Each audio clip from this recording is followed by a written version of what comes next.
Welcome to our fourth and final crochet video. My name is Karli Gallagher. I am the Adult Programming Coordinator for Charleston County Public Library, and I am here today to show you how to crochet a pumpkin. I promise it's simple and super cute. Let's go.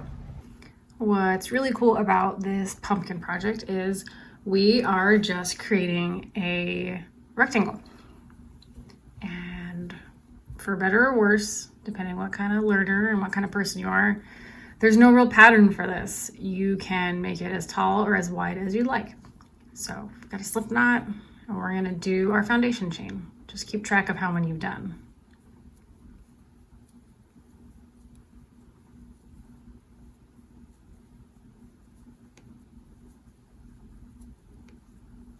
So that's 10. That'd be a pretty tiny pumpkin because it's gonna curve. So I'll go a little bit farther. And I don't have any orange on hand, but I feel like pumpkins can be yellow if I want them to.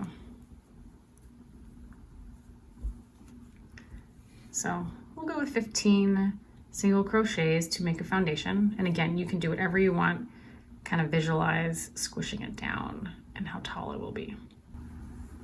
Now we are going to create a turning chain and turn our work. So making an extra stitch, so to speak. Skipping that, going right into this guy, and single crocheting all the way across.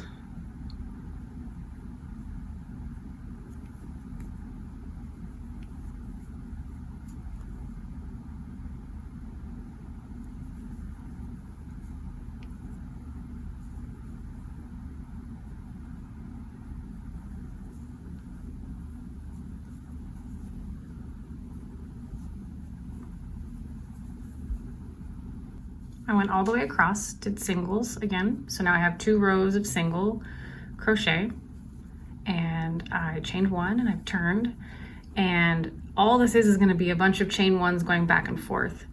The only thing you have to remember is you want to do it through the back loop only. So if you look at it from the top down, you see a loop right here and right here. This being the front because it's facing you, and this being the back. And you're gonna go through the back loop only all the way across. And you will see this is gonna create a really cool ridging texture on your pumpkin.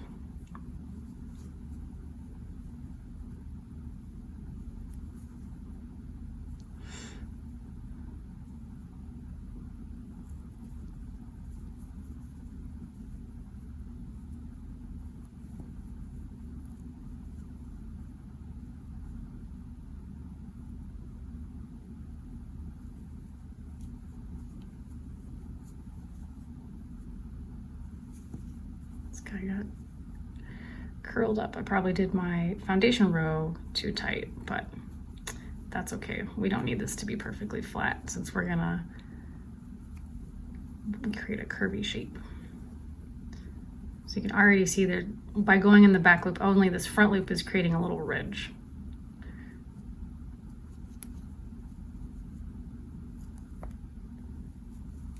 Work all the way across. I did a couple more rows so I could really illustrate the ridge that you're creating, and that'll be all over when you're finished. Lots of patterns will reference a right side and a wrong side of your work. Sometimes that matters, sometimes it doesn't, and sometimes what is the wrong side for one person is the right side for you. It's all really personal preference. That's what makes it such a fun, creative hobby. If you are feeling impatient and you want to get more height out of each stitch, you can switch things up and do a double crochet. Single is gonna take a little bit longer, but it's gonna create a tighter stitch. Again, personal preference.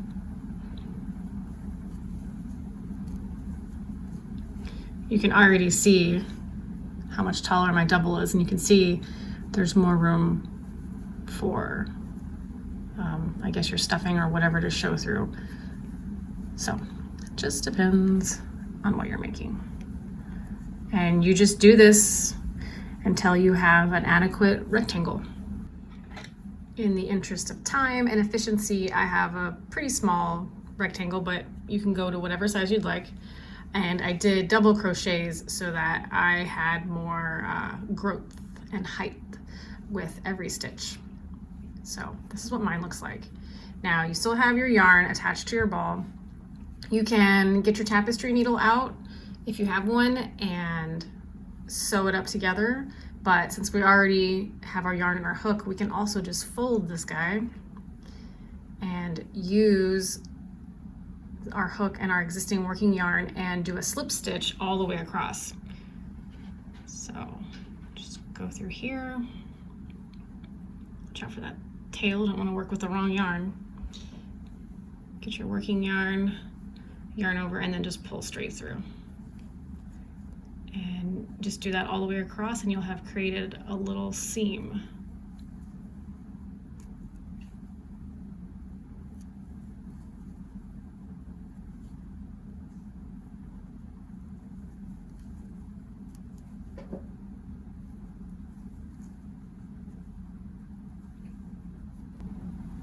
Gone all the way across. I've got a seam here. It is not the prettiest thing, so I am going to turn this inside out or right side out and kind of disguise that. To close the top and the bottom, I am going to tie this off.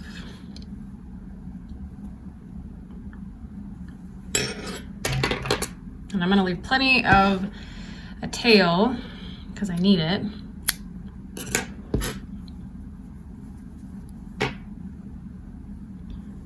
Create a slip stitch here, or slip knot, sorry, real quick.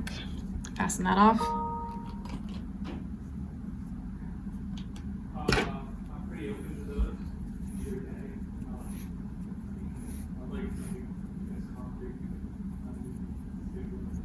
Find the end here.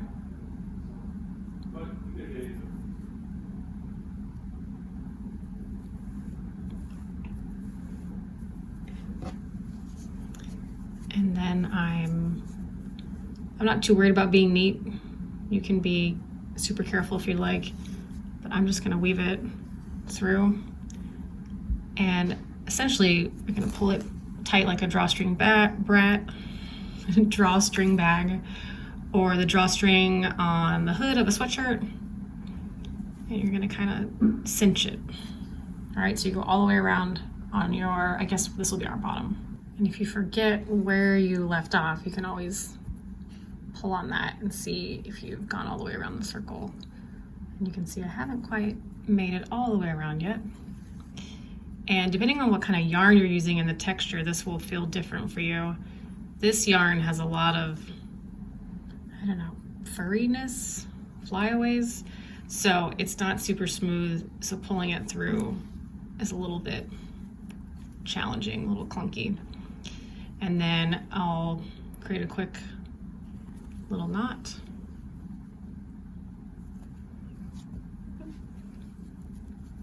And then to hide this tail, I'll just go back in, pull it through, and cut it off and hide it in there.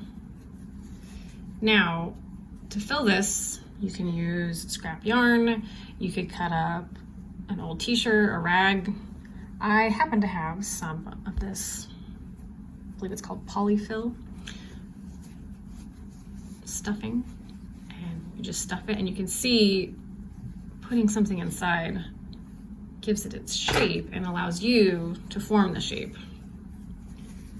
So this could be a tall guy if you wanted to, or you could squish it down, make it a little wider.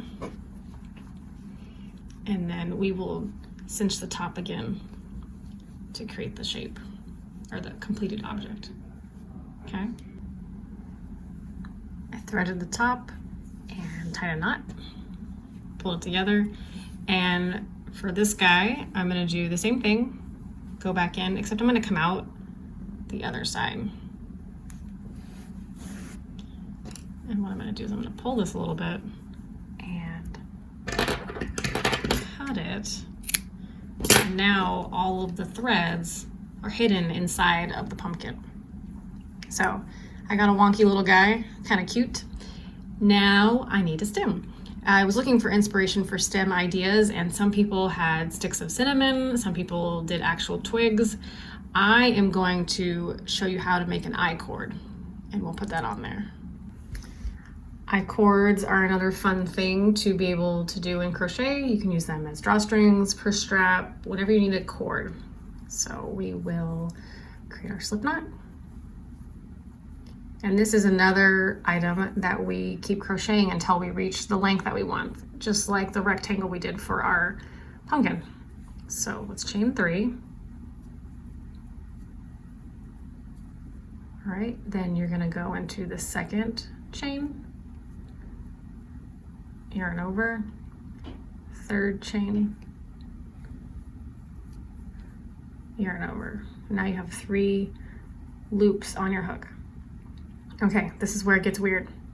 You want to hold tight here, because we're going to take our hook out of these first 2. So you have 2 random loops just hanging out, and then you have 1 on your hook. So don't lose these.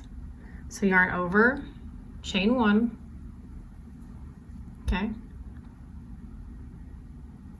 Now, go into the first empty one, yarn over, there's 2, yarn over, and there's 3.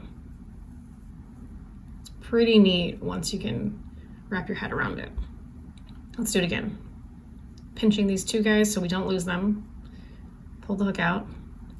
Oops, almost lost it. Yarn over, chain 1, yarn over, pulling through. Oh no. There we go. Yarn over, pull through. Now I got 3. And you can see that it's growing. So I'm gonna keep doing this to create a nice little stem for this guy. You could also do a chain of single crochets and make vines. The possibilities are endless. That's what makes crochet the best. So there's 1, 2, 3. Pretty cool. You can see it looks a little bit different on the back. And you just keep going until it's as long as you want. Whenever you decide that you're finished, you'll just yarn over and pull through all 3 loops and trim,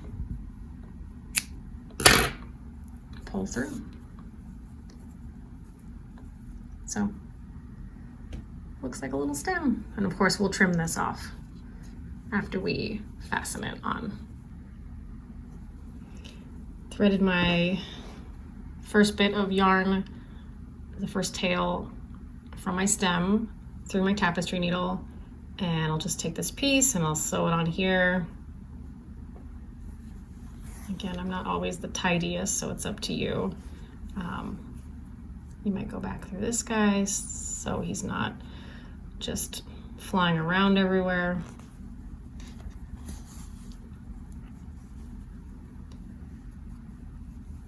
It's your pumpkin. You can do as you wish. You can look up how to crochet different shapes, and you can give him eyes and a mouth and make it a jack-o'-lantern. You could buy safety eyes if you wanted for dolls and give him some eyes. You can also cut out felt and hot glue it on there. There's lots of different ways to turn this into a jack-o'-lantern. So I'm gonna try to make a knot. And I'm gonna thread this back in out the bottom so that this string can be inside and I don't have to worry about it.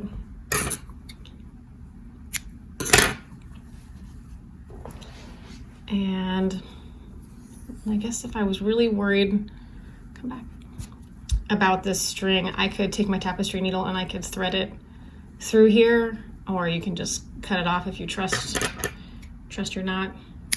You can play with the shape. You could even put, I suppose, scented something fall pumpkin-y in here if you wanted to. Possibilities are endless. It's yours to customize. Now that you've mastered the rectangle for our pumpkin, I wanted to show you what else you can do with a rectangle, which is you can make a beanie. It's the same exact process, creating a rectangle and a seam, and then you have a hat. Just in case you don't want to fill up your house with a bunch of tiny pumpkins, you could create some beanies, and there you've got all your holiday gifts. I want to say thank you so much for coming on this journey with me. I have so enjoyed sharing this hobby of mine with you, and I hope you enjoy as well. Please, please, please leave comments with questions. I would love to help you continue your journey and see what you're creating. All right, good luck. Bye.